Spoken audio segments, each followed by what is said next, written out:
বন্ধুরা, আজকে তোমাদের সঙ্গে শেয়ার করব প্রয়োজনীয় 7টি টিপস যা প্রতিদিনের সংসারে কাজে লাগে। তাই ভিডিওটা স্কিপ না করে দেখতে থাকো।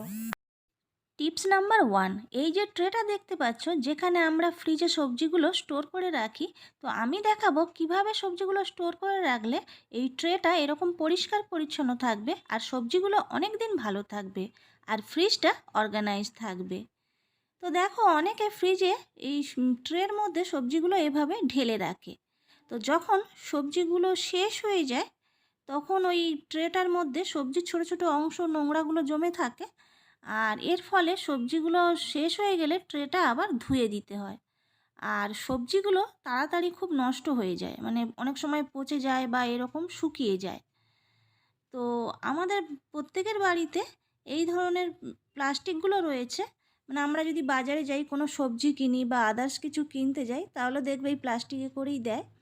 তো আমরা যদি সবজিগুলো এইভাবে প্লাস্টিকের মধ্যে রেখে দিই আর প্লাস্টিকের মুখটা একটু ভালো করে বেঁধে রাখি, তাহলে আমরা দেখতে পাবো এই সবজিটা অনেক দিন ভালো থাকবে আর টাটকা থাকবে।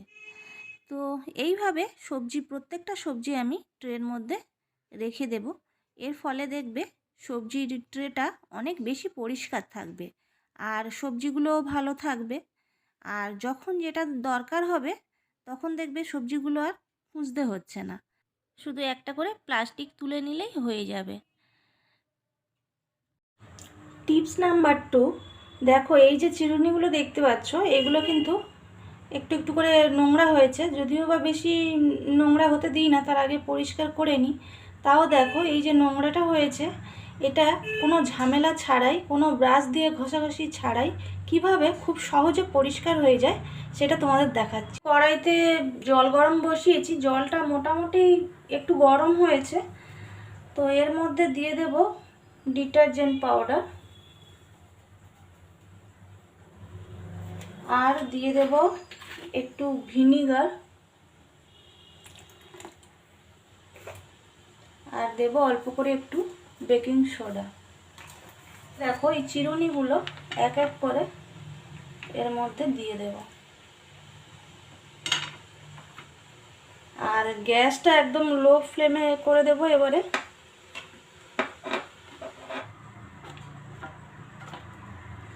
অনেকে হয়তো ভাবতে পারে যে চিরুনিটা গরম জলে দিলে কোথায় হয়তো নরম হয়ে যাবে, কিচ্ছু হবে না। এইভাবে আমি পরিষ্কার করি। তো গ্যাসের ওভেনটা এবারে গ্যাসটা বন্ধ করে দেব। তো এইভাবে এটা মোটামুটি 10 মিনিট থাকবে। তো না হলে এত গরমে না এগুলো উল্টোতে পারবো না, তো একটু ঠান্ডা হতে দেব 10 মিনিট পরে। তারপরে দেখবে এগুলো আর মানে কিছু ঘষতে হচ্ছে না ব্রাশ দিয়ে, এগুলো এমনি জাস্ট উল্টে পাল্টে দিলেই এটা পরিষ্কার হয়ে যাবে। তো 10 মিনিট পরে ফিরে আসছি। তো দেখো ফিরে আসছি 10 মিনিট পরে। এই যে একটুখানিতে লেগে আছে দেখবে, এরকমভাবে ঘষলে মানে একটু নাড়া দিলেই সমস্তটা উঠে যাবে। দেখো জলটা কিন্তু বেশ নোংরা মতো হয়ে গেছে।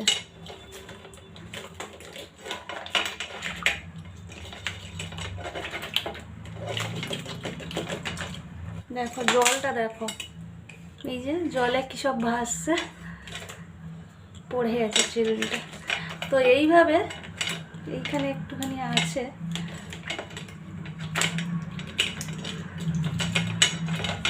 জাস্ট এইভাবে খানিকক্ষণ নাড়াচাড়া করলেই পরিষ্কার হয়ে যাবে।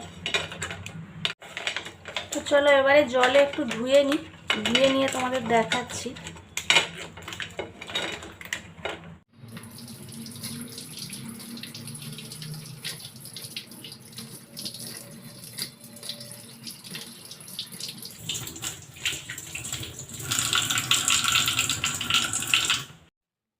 তো দেখো কতটা পরিষ্কার হয়ে গেছে, মানে একদম পরিষ্কার হয়ে গেছে। তো চলো একটু মুছে নিয়ে আসি, তারপরে তোমাদের দেখাচ্ছি।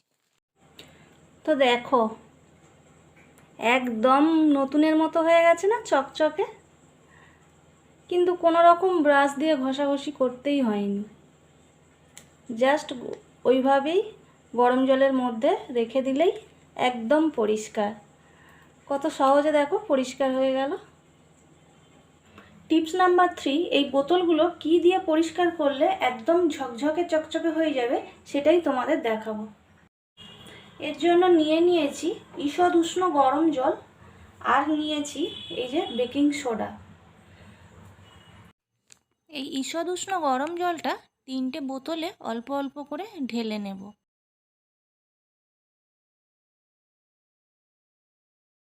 এরপর বেকিং সোডা নিয়ে অল্প অল্প করে 3টে বোতলে একটু দিয়ে নেব। এইভাবে 3টে বোতল একটু ঝাঁকিয়ে নেব।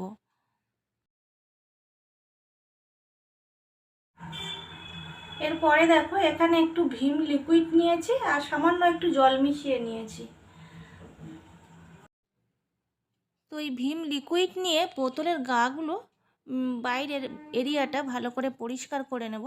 কিন্তু এই ভীম লিকুইড মানে বোতলের ভিতরে দেব না, তাহলে এই পুরোপুরি স্মেলটা যায় না, পরে পরে আবার একটা বাজে গন্ধ হয়।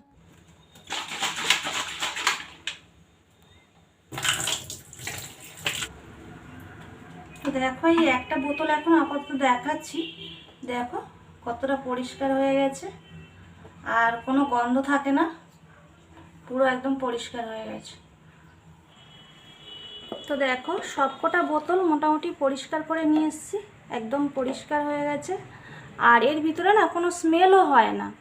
টিপস নাম্বার 4, অনেকে দেখবে এই ধরনের ওয়াটার বোতলগুলো মানে ভরে যেখানে সেখানে রেখে দেয়, যার ফলে কি হয় খালি হয়ে গেলে এগুলো তখন এরকমভাবে পড়ে যায় বা চারিদিকে অগোছালো হয়ে থাকলে দেখতেও খারাপ লাগে। তো তার জন্য তোমরা এই ধরনের প্লাস্টিকের এই ঝুড়িগুলো কিনতে পারো, এগুলো এখন সব জায়গায় অ্যাভেলেবেল। তো এইগুলো যখন এর মধ্যে বোতলগুলো রাখবে তখন দেখবে এগুলো খালি হয়ে গেলেও পড়বে না, এগুলো ঠিকঠাক থাকবে। আর তাছাড়া বিভিন্ন ট্রে পাওয়া যায়, সেইগুলোতেও তোমরা রাখতে পারো। এই যেমন আমি এটা ইউজ করি না, অনেক দিন আগে কিনেছিলাম, বেশ বড় সাইজে। আর যেহেতু আমার কাছে এই ধরনের কাঁচের মাগ রয়েছে, তো আমি এখানে রাখলে আমার সুবিধা হয়। আর বোতলগুলো আমি এভাবে সাজিয়ে রাখি।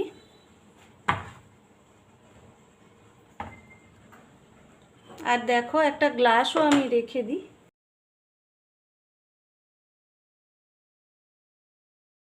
তো দেখো এইভাবে রাখলে দেখতেও ভালো লাগে, টেবিলটা অর্গানাইজ থাকে।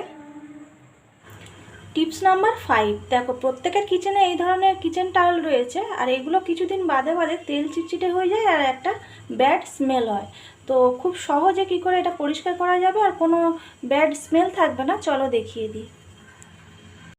তো দেখো এখানে জল ফুটছে, তো এখানে আমি কয়েক টুকরো লেবু দিয়ে দেবো। আমরা জানি যে লেবু ব্যাড স্মেল দূর করতে খুব সাহায্য করে, তো লেবু দিয়ে খানিকক্ষণ ফোটাবো।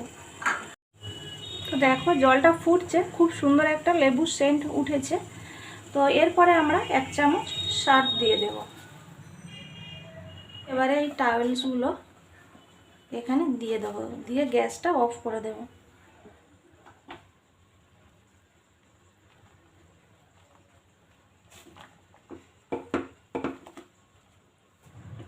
এইভাবে একটু চেপে দেব। তো এটা যতক্ষণ একটু না ঠান্ডা হয় এটা চাপা থাকবে, একদম ঠান্ডা হয়ে গেলে এটা পরিষ্কার হবে না। যখন হালকা হালকা গরম থাকবে, হাতে সহ্য হবে, তখন এটা ভালো করে ধুয়ে নিলে দেখবে সমস্ত তেল চিটে উঠে গেছে, ব্যাড স্মেলটাও চলে গেছে। টিপস নাম্বার 6, আমরা মোবাইলে চার্জ দেওয়ার পর চার্জারগুলোকে আর খুলে রাখি না, এইভাবে প্লাগে লাগানো থাকে। এর ফলে দেখতে বাজে লাগে আর চার্জারগুলো খুব তাড়াতাড়ি নোংরা হয়ে যায়, ফ্রেশ সাদা থাকে না। আর তাছাড়া আমরা সুইচগুলো অফ করতে ভুলে যাই, এর ফলে চার্জারগুলো খুব তাড়াতাড়ি খারাপ হয়ে যায়। তো আমরা যদি চার্জারগুলোকে এইভাবে গুটিয়ে রেখে দিই, আর তাছাড়া শুধু চার্জার নয়, হেডফোন আর তাছাড়া এখন সব কিছুরই চার্জার উঠে গেছে, সেটা স্মার্ট ওয়াচ থেকে শুরু করে বাচ্চাদের খেলনা সব কিছুরই এখন চার্জার। তো এগুলো যদি এলোমেলো থাকে তাহলে দরকারের সময় আমরা ঠিক সময়ে খুঁজে পাই না। তো এই চার্জারগুলোকে যদি এক জায়গায় গুছিয়ে একটা কন্টেনারের মধ্যে রেখে দেওয়া যায় তাহলে সময় মতো পাওয়া যায় আর চার্জারগুলো নোংরা হয় না, বেশ পরিষ্কার থাকে। টিপস নাম্বার 7, তো আমাদের প্রত্যেকের বাড়িতে পর্দাগুলো এইভাবে গোটানো থাকে, আর পর্দার ভাঁজে ভাঁজে দেখবে অনেক ধুলো পড়ে যায়। সে মাকড়সা জালও করে, আবার দেখবে কাছে যদি কোনো ফ্যান থাকে তো তাহলে দেখবে পর্দার ভাঁজে ভাঁজে আরও অনেক বেশি ধুলো পড়ে যায়। তো আমরা যদি সপ্তাহে একবার এই পর্দাগুলোকে ভালো করে ঝেড়ে মুছে নিই তাহলে দেখবে পর্দাগুলো অনেকটা ক্লিন থাকবে। তো এই হলো আমার 7টা টিপস। এই টিপসগুলো তোমাদের কেমন লাগলো তোমরা কমেন্ট করে জানিও। আর আজকের ব্লগটা ভালো লাগলে তোমরা চ্যানেলটা সাবস্ক্রাইব করে দিও, লাইক করো আর শেয়ার করে দিও। তো আজকের এই পর্যন্ত, সবাই খুব ভালো থেকো, টাটা।